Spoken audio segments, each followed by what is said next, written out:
Hey, good afternoon, everybody. It is Steve. Welcome to what's left of the little Woodshop, and also Kidney Guy. We're gonna float this this particular update today across both channels between Kidney Guy as well as the Woodshop. That way, I don't have to cut two separate videos. All right. Well, first of all and foremost, I've got to thank all of you again for the last couple of weeks, from our last update till now. Thank you all for the well wishes, the prayers, and all the correspondence that I've gotten from you. It helps. It helps out in ways that you ladies and gentlemen just can't imagine. Secondly, we have a new gentleman who has come to light. He sent me a very heartfelt correspondence this past week, and I got to give his little shop and his endeavor a shout out. Dillons Woodworking, everybody. We're going to take Dillons Woodworking. We'll put a link in the description box below. Go check out what this gentleman is doing.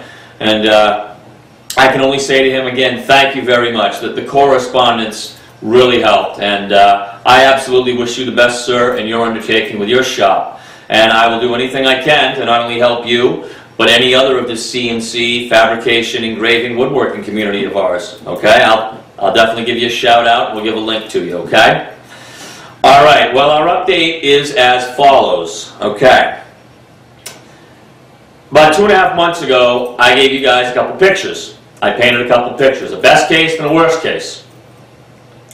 At the time, the worst case scenario, I was concerned over a TBI that I had had as a kid. I had a traumatic brain injury as a child, and I told you that if I needed a hole drilled in my head because I had a fear of perhaps an aneurysm or some type of neurological growth inside, I would be bumped off transplant. Well, I also told you that that examination came back negative. Well, in the last couple of weeks, I have more information that has come available to me. And with this information, because I am running dual diagnoses between cancer and kidney failure, a lot of stuff has been laid out. I have spent the last 2 weeks giving this whole big picture a lot of thought.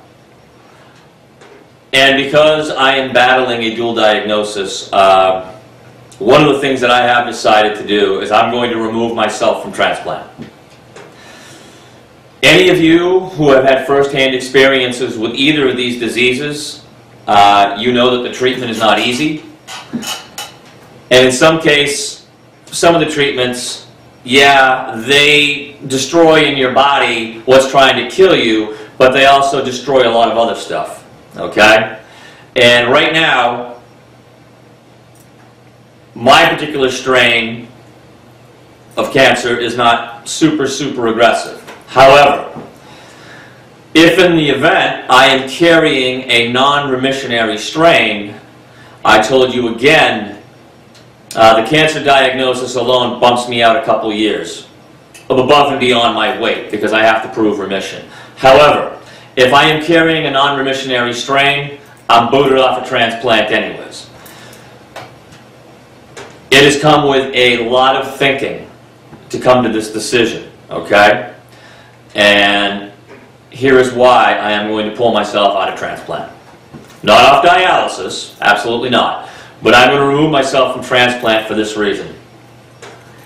As this disease goes on and it progresses in us, the treatment that we go through to keep us alive through dialysis is brutal. You combine that with other treatments and you're knocked down badly. Now, I told you in a shout out a few months ago, there are things worse than death, and I know that now. All right? One of those is not only hopelessness, but boredom. I don't know of many people these days that can just sit at home, unless, of course, your physical health is that bad and you have no choice. I'm not there. But I have been sitting in a chair for the last 14 months staring out a window to get my health back to where it is right now. I am as close to 100% as I am going to be. I've also informed you of a project that I want to undertake up here. I have now decided to kick that into high gear. All right? I have also spent the last 5 weeks at a little local cafe that I give shout-outs to because the owner, Claire, she's a very wonderful lady down at the Moody Mug Cafe. I go in there all the time, and boy, I get some good eats and some good hot coffee. And it's given me a chance to do a lot of studying for this project, to get my mind outside of all this. Well, I have decided to partner up with St. Jude's Children's Hospital, okay? Here's why. And yes, nothing has changed with these things, okay? Actually, I think my eyes are getting worse. Okay? I decided to go with St. Jude's Children's Hospital out of Tennessee for this reason, okay? And if you read the history and their About Me story, okay, they have spent more than half a century finding cures for saving children. Their groundbreaking research has helped push the survival rate of childhood cancer from less than 20% back in 1962 to more than 80% today. All right? The other thing that I was just reading this afternoon, as a matter of fact, is that long-term survivorship in children with children's cancers in remission, they now have over 400,000 kids they have long-term survivor, as long-term survivors, excuse me. You know who we represent up in this wood shop. You know who I have backed for the last 3 years until I got sick myself. Okay? I have backed our veterans, retired, enlisted and active, deployed. I have represented the members of law enforcement up here, our members of fire and rescue, our EMTs, and of course, because of my diagnosis, I have now fallen into a new renal family, which is why we're gonna basically cover both of my channels in one video, which is now the kidney guy. We didn't ask for these diagnoses.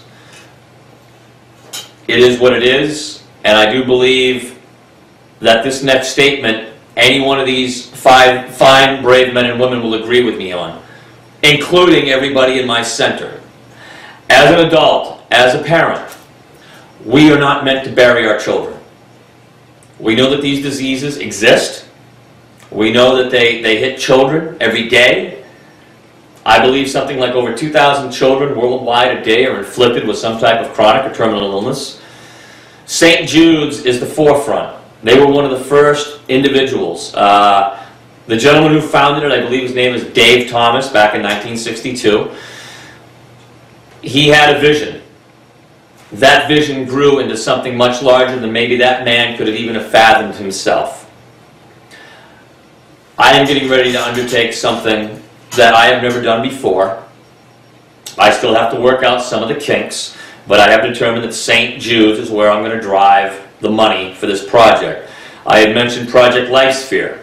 I know it sounds kind of, maybe kind of corny to some of you, but the intent and the purpose behind this is for me to reopen my doors and to get myself back into working. Okay? I cannot sit idle for another year. It will not happen. I will not allow it. Okay? I have a purpose now. I don't care if you want to call it a vision, a calling, whatever you want to wrap your head around. I don't know, but this project is driving me unlike anything I've ever been involved in. This is what I am meant to do for the time that I have. Now, the current information that I have disclosed to me, and all the pertinent information that's been laid out for me, I know that I've got 5 solid years up here. I look at what I accomplished in 3 with this little wood shop, okay? I know what I'm capable of doing. Even at half speed right now, a lot of people aren't going to be able to keep up with me, okay? This is driving me unlike anything I've ever wanted to do. The last thing I want anybody to do is feel sad for me over this decision. Please don't. This decision was not made lightly by me, okay? But when there is no quality of life as this thing progresses, I want to enjoy the time that I have to the best of my ability now.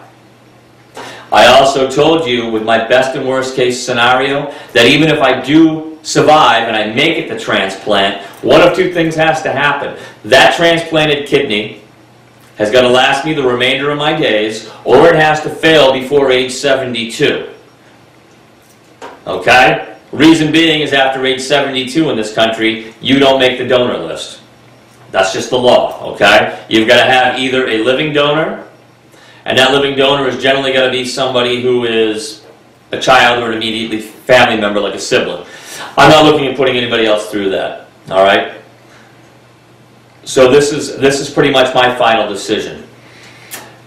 We're going to kick this project off a little sooner than later, and I'm going to get the ball rolling. What I will need from all of you, because you are going to all play a very important role in this, I hope. The one thing that I'm not going to have is all kinds of startup expenses for advertising. Once we get rolling, the only thing I can ask of you is to please share our content. Hit that share button and get this project out there. We've also looked at the monetary end of things to try to keep this project as budget friendly as possible. I'm looking at donating 2/3 of the project to St. Jude's. The other 1/3, unfortunately, I've got to be able to have monetary to pay for the materials. I'm also currently working with a couple resin manufacturers because the acrylics that go into this particular project isn't cheap. Then there's shipping. We still got to work all this out a little bit, but I think I'm going to be able to find a couple companies who are going to be more than willing to work with me. I'm not looking at handouts or giveaways from anybody, but if somebody can say, hey, this gentleman is looking to do something very worthy for sick kids, we'll give you 15-20% off all your materials if you buy through us, and we can perhaps advertise them on our website, okay? Give something back always. Absolutely. This is a driving force, folks. I can't explain it to you. Most people wouldn't understand. I do not feel as though I'm throwing anything away. I want to be remembered for trying to make a difference. We all see the craziness out there, and by no means am I turning anything into any type of political rant up here. I'm not that guy. You know the individuals, again, that I represent up here, and I have for the last few years. And I believe we can do some good with this. Do I think that I can single-handedly solve the world's problems with sick children? Absolutely not. But I do believe that I've got enough drive in me to try to make a dent. And I also believe that I'm hoping to inspire enough of you to hopefully help me with this. All right. Secondly, the one thing I want to tell all of you who have your shops and you have them started up right now, I want you to believe in yourself, okay? Don't think you can't do this. I just gave up a 300 square foot shop to move into the back room, which come to find out is not 120 square. I want to do this project on 96 square feet. Don't tell me it can't be done, because I know it can. Okay, I know what I want to do and I know what I need to do now. So believe in yourselves, okay? That's the biggest thing I can tell you. The second thing, we will be popping sites again. I'm going to have to, in order to pull a lot of this project off. Stay tuned for those. They will be coming up. Okay, I'm obviously a little bit wiped out right now, so I need to go get me a nap. But this is the biggest reason for this decision. The one thing I can't do is I can't sit back on my behind anymore doing nothing. That's just not me. I've been a very active man for over 30 years. This disease has stolen quite a bit of my life from me. Well, I refuse to give it any more. All right? And the best thing I can think is this project. What a better way to go out. What a better way to try to make a difference in somebody else's life, especially a child. I'm going to wish you all the best this Friday. I want you to all get home safe, to you and yours. Enjoy your children. Enjoy your grandchildren. Okay? I got 2 of my own. And I'll tell you what, the last place I would ever want to see my grandson or my granddaughter is sitting in one of these clinics or one of these institutions. I'm grateful that we have them to help people, but that's the last place I want to see a child, okay? I am doing this for a much bigger picture. I'd like to be remembered for trying to make a difference in this life again, okay? All of you, take care. God bless. I appreciate you all very much. You stay tuned. We have got more coming, all right? All right, everybody, from Steve to all of you out there, from the kidney guy, from the little wood shop, thank you all very, very much. All right, guys. Bye-bye.